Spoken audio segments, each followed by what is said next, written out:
আজ গভীর রাতে মামুনুল হককে গ্রেফতার করায় তারেক রহমান, নাসিরউদ্দিন পাটোয়ারি যুদ্ধের ঘোষণা দিয়েছেন।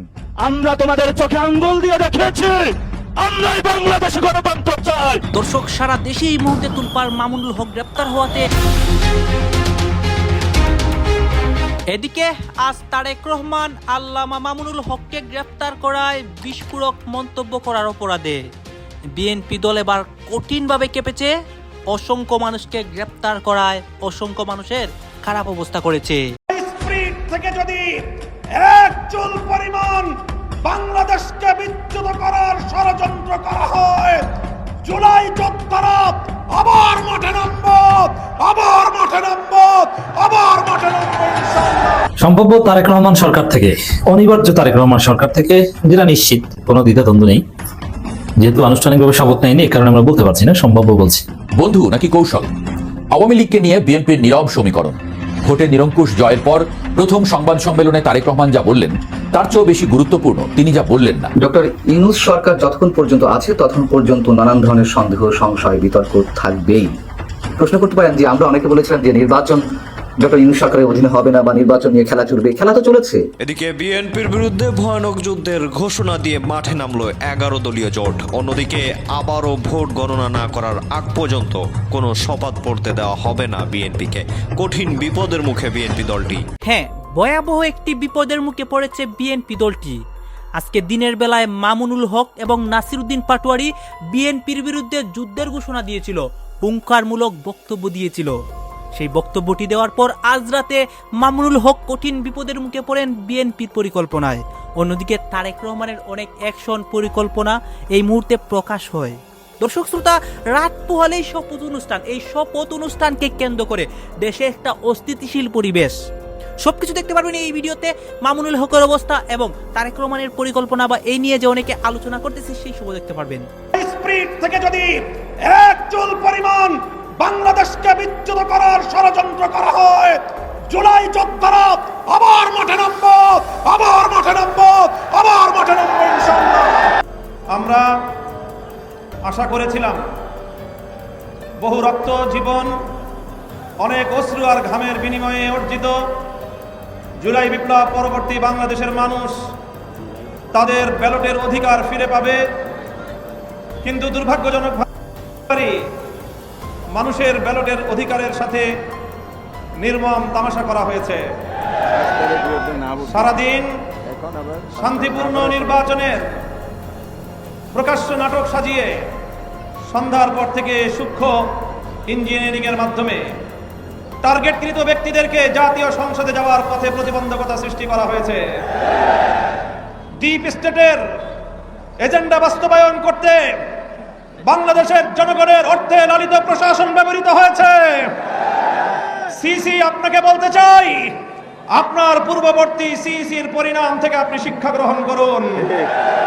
আমরা যে আপত্তি জানিয়েছি, সঠিক তদন্তের মাধ্যমে জনগণের ব্যালটের অধিকার যদি ফিরিয়ে না দেন, বাংলার মানুষ জোর করে তাদের অধিকার কেড়ে নেবে ইনশাআল্লাহ। আপনাদের এই প্রহসনের প্রতিবাদ করার পর গোটা বাংলাদেশ জুড়ে আমাদের 11 দলীয় নির্বাচনী ঐক্যের নেতা কর্মী সমর্থকদের উপর যেই পৈশাচিকতা চালানো হচ্ছে, আমাদের বোনদেরকে ধর্ষণ করা হয়েছে, আমাদের মা বোনদের শ্লীলতাহানি শুধু নয়, তাদেরকে শারীরিকভাবে লাঞ্ছিত করা হয়েছে, আমাদের বাড়ি ঘরে অগ্নিসংযোগ করে বাংলাদেশে আবার নতুন করে ফ্যাসিবাদ ফিরিয়ে আনবার পায়ে তারা চালানো হচ্ছে। মনে রাখবেন, রক্ত দিয়ে যে জুলাই বিপ্লব হয়েছে, সেই বাংলাদেশে আর কোনোদিন ফ্যাসিবাদ ফিরে আসতে পারবে না ইনশাআল্লাহ।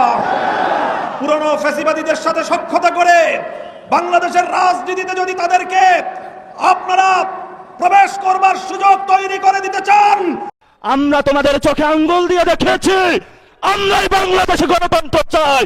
তোমরা চাও ভোট ডাকাতি করতে। আসসালামু আলাইকুম ওয়া রাহমাতুল্লাহি ওয়া বারাকাতুহু। প্রিয় দেশবাসী, সাংবাদিক ভাইরা, 11 দলীয় জোটের সম্মানিত নেতৃবৃন্দ, আমরা আল্লাহর কাছে শুকরিয়া জানাচ্ছি যে আল্লাহ তাআলা জনগণের সামনে যারা ভোট ডাকাত তাদেরকে উন্মোচন করতে আমরা সক্ষম হয়েছি বাংলাদেশে। ওরা শুধু ভোট চুরি করে নাই, ডাকাতি করেছে। আমাদের সুস্পষ্ট অনেকগুলো দাবি রয়েছে। আজকে নির্বাচনের পরে 11 দলীয় যে ঐক্য রয়েছে, আমরা জনগণের সামনে উপস্থিত হয়েছি। আমরা প্রথমত বলতে চাই, পার্লামেন্টে যে ভোট ডাকাতরা গিয়েছে, জনগণের সামনে আমরা বিরোধী দল হিসাবে হাজির হয়েছি। আমরা রাজপথে থাকব, কড়ায় গন্ডায় ইঞ্চি ইঞ্চি করে জনগণের উপরে যারা ভোটের ইঞ্জিনিয়ারিং করেছে, ভোট ডাকাতি করেছে, নতুন ভাবে জুলুম চাপিয়ে দেবার চেষ্টা করছে, আমরা তাদের কাছ থেকে বুঝে নেব ইনশাআল্লাহ। আমি সংক্ষিপ্ত কথা বলবো। আমাদের ভাই শহীদ উসমান হাদি আজকে আমাদের মধ্যে থাকতে পারতেন, সংসদ সদস্য হিসাবে ঢাকা 8-এর। আল্লাহ ওনাকে শহীদ হিসাবে নিয়ে গিয়েছেন। আমরা বিচারের দাবিতে মাঠে গিয়েছি।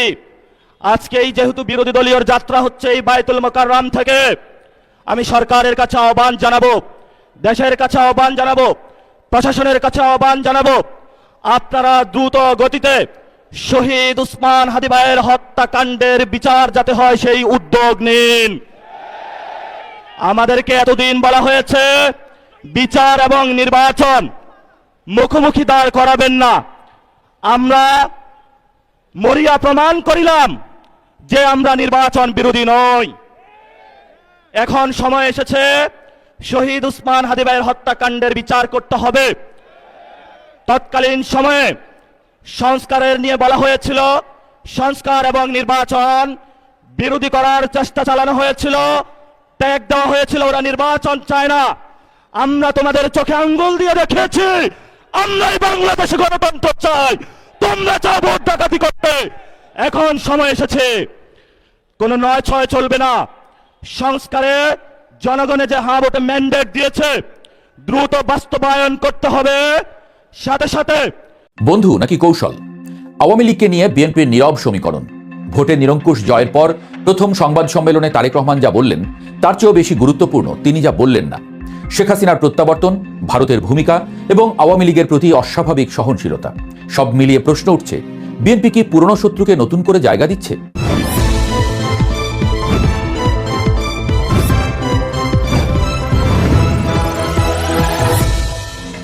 ভোট শেষ, রায় হয়ে গেছে। দেশের 2/3 আসনে জয় নিশ্চিত করে সরকার গঠন করতে যাচ্ছে বাংলাদেশ জাতীয়তাবাদী দল বিএনপি। আর ঠিক সেই মুহূর্তেই রাজনীতির বাতাসে ভেসে আসে এক অস্বস্তিকর প্রশ্ন, বিএনপি কি ক্ষমতায় এসে প্রতিশোধ নেবে নাকি প্রতিদ্বন্দ্বীকেই নতুন করে বাঁচিয়ে তুলবে? এই প্রশ্নটা হঠাৎ আসেনি, এসেছে তারেক রহমানের প্রথম সংবাদ সম্মেলনের প্রতিটি শব্দ, প্রতিটি নীরবতা থেকে। শেখ হাসিনাকে ফেরানো নিয়ে কণ্ঠে দৃঢ়তা, ভাষায় সংযম। ভোটের আগে আওয়ামী ভোটারদের নিজের কাছে টানতে বিএনপির ছিল অনেক রকম প্রতিশ্রুতি। নির্বাচনের পর ক্ষমতাচ্যুত সাবেক প্রধানমন্ত্রী শেখ হাসিনাকে দেশে ফিরিয়ে আনা হবে কিনা এই প্রশ্নে তারেক রহমানের উত্তর ছিল ঠান্ডা হিসেবেই। তিনি বলেন এটি আইনি প্রক্রিয়ার উপর নির্ভর করে। কিন্তু বাংলাদেশের রাজনীতিতে কি কখনো শুধু আইনি প্রক্রিয়াই শেষ কথা? যে দল বছরের পর বছর মামলা, জেল, নির্যাতন আর নির্বাসনের শিকার, তাদের মুখে এমন সংযত উত্তর অনেককেই অবাক করেছে।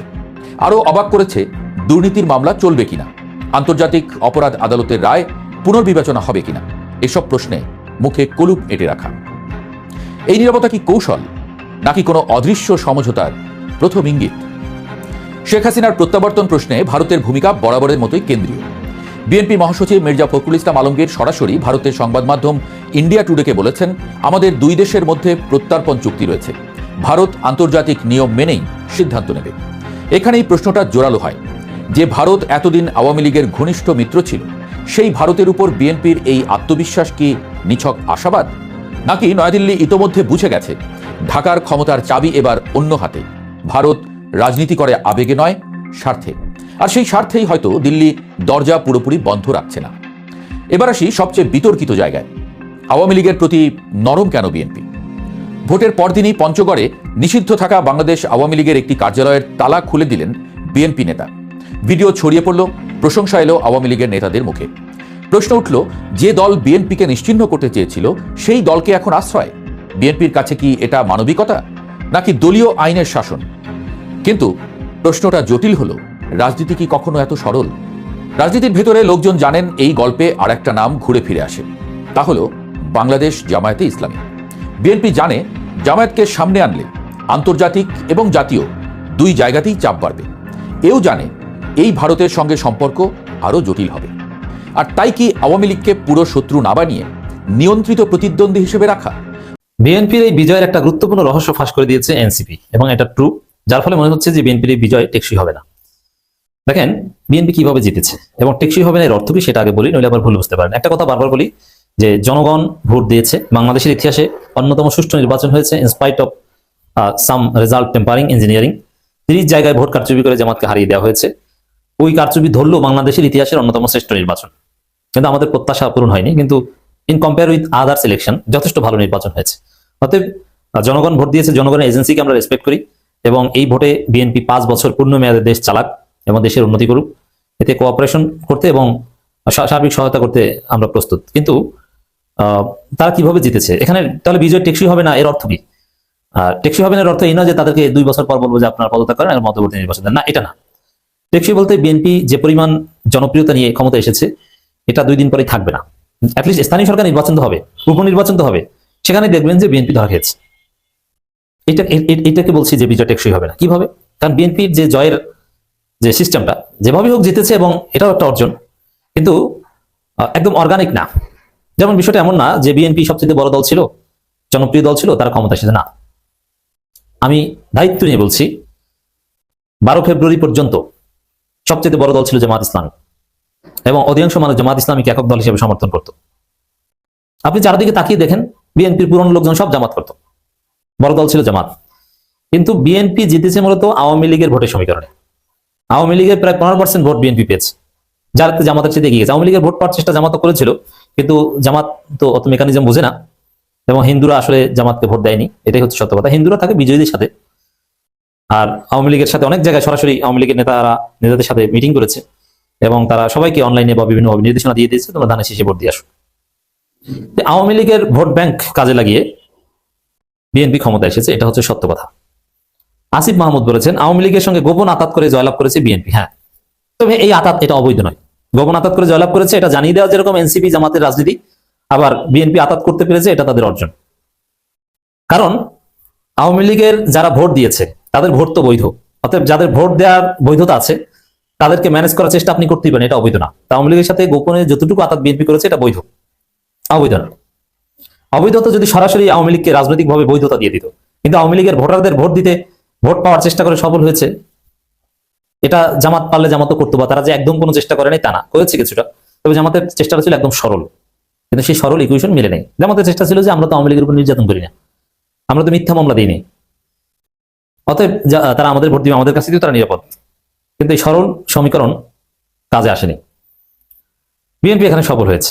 ডক্টর ইউনূস সরকার যতক্ষণ পর্যন্ত আছে ততক্ষণ পর্যন্ত নানান ধরনের সন্দেহ, সংশয়, বিতর্ক থাকবেই।